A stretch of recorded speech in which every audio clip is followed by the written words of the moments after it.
Gracias por seguir con nosotros a esta hora del día. Imágenes en vivo de nuestra ciudad capital. Así amanece, algunos partiendo ya, aprovechando, por supuesto, estas buenas posibilidades que hoy nos está viniendo el clima muy tempranito. 6:27 minutos, 17 grados la temperatura actual en nuestra ciudad capital. Le agradecemos mucho esta sintonía de todas las mañanas. Segundo bloque de Viva la Mañana, como siempre, con mucha información y muchos temas importantes para compartir con ustedes. Bienvenidos y buenos días a los que se están incorporando en estos momentos, que están encendiendo su televisión. Ya estamos acá, pues informándoles de todo lo que sucede. Y tenemos mucho para compartir con ustedes. Vamos con imágenes de lo que está pasando en algunos otros puntos de nuestra ciudad capital. Lo vemos a continuación. Ahí tenemos pues algunos temas interesantes que contarles mientras observamos estas imágenes del trébol de Vista Hermosa en zona 16, donde sí todavía está un poquito húmedo el asfalto, pero vemos que el tránsito está fluyendo en ambos sentidos. Ahí lo tenemos entonces, y de zona 15 nos vamos a la siguiente parada, Calzada Roosevelt, zona 7. No presenta ningún tipo de congestionamiento, ambas vías circulan a un paso fluido. Siempre la vía hacia el oriente, que es la que nos une con el resto de la ciudad capital, es la que se congestiona aún más, pero es relativamente temprano y por eso no hay ningún tipo de problema. Una imagen más que nos lleva ahora hacia otro lugar, Boulevard Liberación. También, como estamos observando, no hay mayor problema si usted va a salir, si tiene que circular, si tiene que pasar por este lugar. No sea ningún problema, que la situación del tránsito está tranquila en este sitio, como estamos observando a continuación. En un ratito vamos a volver entonces para mostrarles más lugares y ahora sí hacemos un recorrido también con algunos otros puntos de circulación dentro de la ciudad. Tenemos este mapa tecnológico que nos dice dónde hay complicaciones. Presta atención, por favor.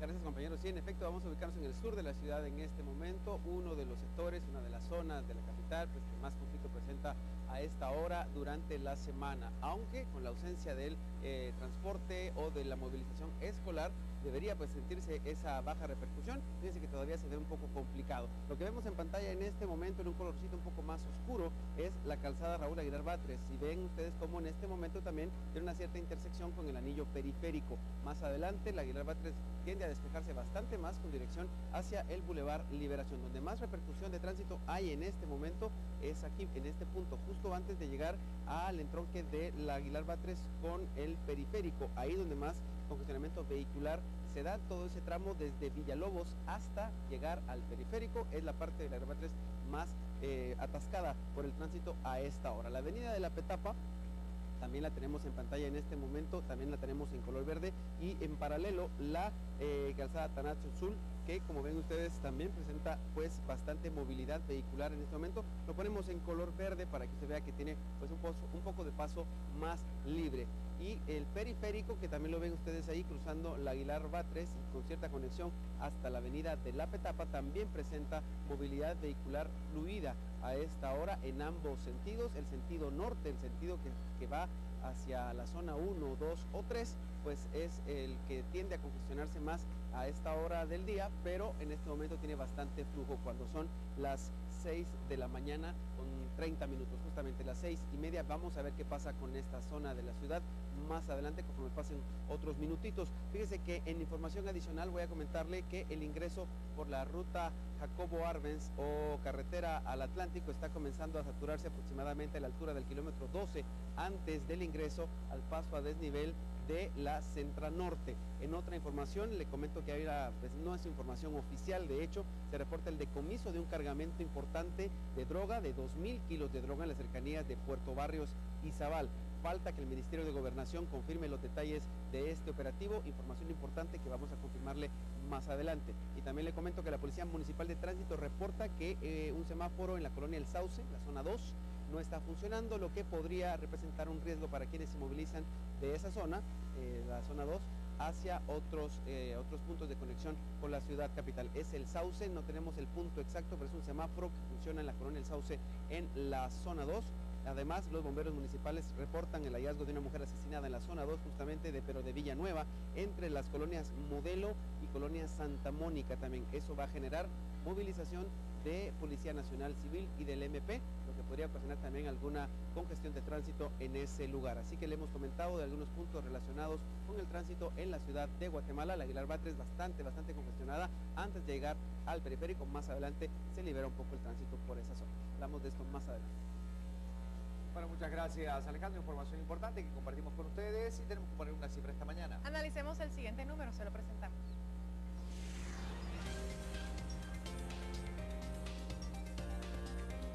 Bueno, y para nuestra cifra del día hoy salimos fuera de Guatemala y nos enfocamos en Grecia. En el 2008 este país cae en una crisis financiera, una crisis que hizo temblar a toda la Unión Europea. Los países precisamente europeos salieron al rescate, un rescate que fue condicionado al gobierno griego y les decía que tenían que tomar sus propias medidas de austeridad. Van ya más de 5 años desde que estalla la crisis y es ahora que cifras de la Oficina de Estadística Oficial de Grecia revelan que la crisis y el rescate están haciendo que los griegos sean 40% más pobres comparado en el 2008. Las estadísticas señalan que la renta disponible de las familias se desploma un 29.5%. La crisis también ha afectado al ahorro de los hogares, que ha caído un 8% en el segundo trimestre, lo que da continuidad a la rebaja del 6.7% que sufría un año antes. Como si fuera poco, el gobierno ha dicho que podría verse obligado a tomar medidas de austeridad adicionales, esto contribuyendo, según algunos analistas, nuevamente a que la pobreza se agudice en este país. Todo esto convierte a Grecia en el país con datos comparables que ha sufrido la mayor recesión en la historia. Son cifras que salen entonces del mismo Grecia, diciéndonos que los griegos están un 40% más pobres comparado en el 2008, cuando inicia esta crisis financiera, y también comienza el rescate condicionado al gobierno de Grecia. Con esto vamos con más. Muchas gracias, María René, y ahora saludamos a Verónica. Tiene información, otras noticias para ustedes. Comenzamos entonces nuestro recorrido de noticias platicándoles sobre este reciente descubrimiento en torno al plomo. Un estudio que nos ha dejado, con bastantes temas para analizar en torno a lo que podríamos llegar a padecer los seres humanos. La exposición al plomo provoca al año unos 600,000 casos de discapacidad intelectual en niños en el mundo. Esto fue lo que informó la Organización Mundial de la Salud con motivo de la Semana de la Prevención del Envenenamiento por Plomo. La exposición a altos niveles de plomo puede causar en los niños daños en el cerebro y el sistema nervioso central, convulsiones, coma e incluso la muerte. La OMS estima que unas 143,000 personas mueren al año envenenadas por plomo y apunta como principal causa la pintura con este metal utilizadas en la fabricación de casas, juguetes, muebles y otro objeto. El 99% de los casos de menores afectados por altos niveles de exposición de plomo viven en países con ingresos bajos y medios, y la causa es el uso de pinturas fabricadas con ese componente. Desde la Organización Mundial de la Salud explicaron que estos productos poseen un sabor dulce, lo que la hace más atractiva para los niños, que pueden coger y comer trozos de pintura desconchada. La OMS identificó al plomo como uno de los 10 químicos que más afectan a la salud, por lo que pidió a sus Estados miembros acciones para proteger la salud de trabajadores, niños y mujeres en edad fértil. Importante entonces que pongamos atención a las diferentes objetos que nosotros adquirimos, ver si la pintura que utilizan contiene plomo o no, porque esto podría llegar a causar problemas bastante serios en la salud suya y de toda su familia. Cuando regrese estaré platicándoles sobre una aplicación que le devuelve la voz a personas que lo necesitan, una noticia muy buena, eso más adelante. Bueno, gracias, Verónica. Interesante el tema que estás abordando en las noticias que todos los días tocamos, pero hay que volver a la realidad. Noticias que también encontramos en el interior de Prensa Libre y seguimos repasando. Más noticias, y es que se supera el número de deportaciones. Estados Unidos ha expulsado a 46.938 este año. La cifra rebasaba ayer por 291 a la registrada durante el año 2012. 46.647 guatemaltecos fueron deportados en aquel año. Vuelta de página, pongámonos en página 10 todos para escuchar lo siguiente. Entidades evaden responsabilidad. Accidente en feria deja 2 muertos. Se desconoce si parque contaba con la autorización. Instituciones se inculpan por la autorización y la falta de supervisión en el parque de diversiones, donde el domingo último se descarriló un vagón de una montaña rusa y dejó 2 muertos y 2 heridos en Quetzaltenango. La municipalidad y la gobernación de Quetzaltenango coincidieron ayer en que no autorizaron la feria, pero de igual manera se instaló en un predio privado en la zona 9 de esta cabecera.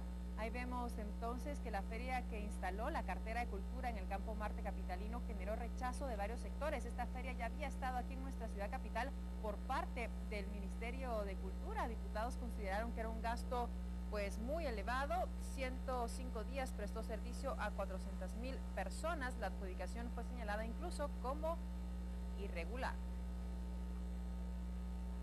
Una más a esta hora de la mañana y tiene que ver con los magistrados que se quejan del presidente interino, destituyen a director de seguridad del organismo judicial. El grupo de los 7 señalan que Eric Álvarez incumplió acuerdos de la Corte Suprema de Justicia. Hay un rechazo a esta medida y la reunión que se produce sin acuerdos.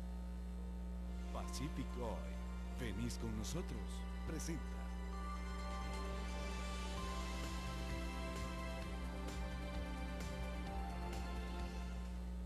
Bueno, vamos a hablar de estas nuevas reglas que están rigiendo para los conductores de motos en nuestro país. Un total de 2.647 sanciones ya han sido impuestas a los conductores de motocicletas que no han cumplido con la normativa para la circulación de este tipo de transportes.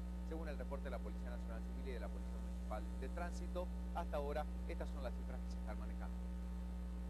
El pasado 15 de octubre entraron en vigencia las nuevas modificaciones al reglamento de tránsito.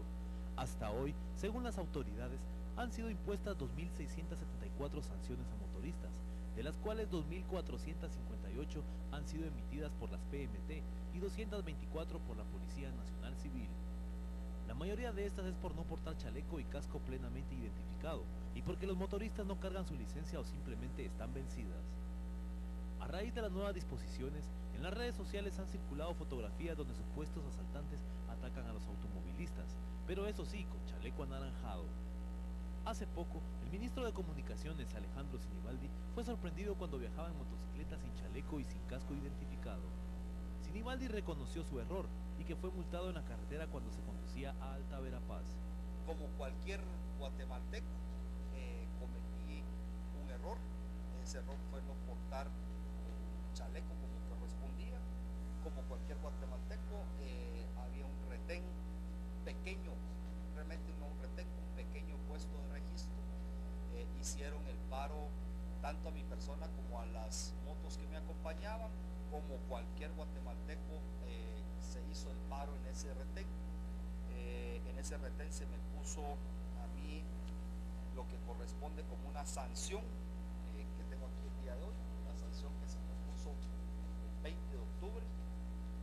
Dicha sanción básicamente lo que dice es que es por no portar chaleco y el casco, sí tenía casco, pero no tenía la identificación reglamentaria. Y en otros hechos, diputados del partido líder mostraron su inconformidad por la utilización del chaleco color anaranjado y cuestionaron a las autoridades del Ministerio de Gobernación por los resultados de este tipo de medidas adoptadas.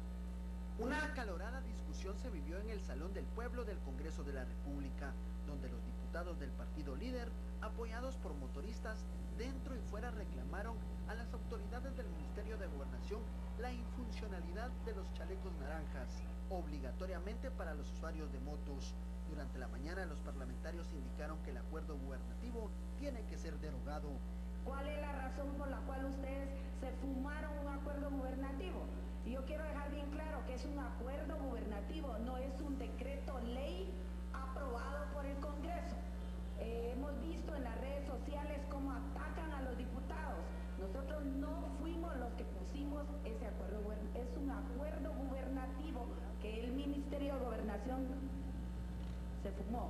Concreto, señor viceministro, díganos, ¿cuál es la razón por la cual ustedes cambiaron este acuerdo gubernativo y qué es lo que pretenden lograr? 1, 2 y 3, poner un chaleco, que el mismo día que usted entró en vigencia, ahí está, mire, asaltando, con el chaleco famoso naranja.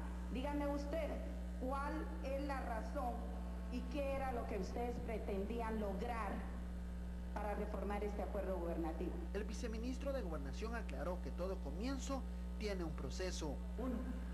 La protección vial, la protección del, como decía yo anteriormente, la protección del que está utilizando este vehículo, que es una moto, para que evitar estos accidentes que yo le decía. Y segundo, pues tener un mayor control de seguridad. Es un control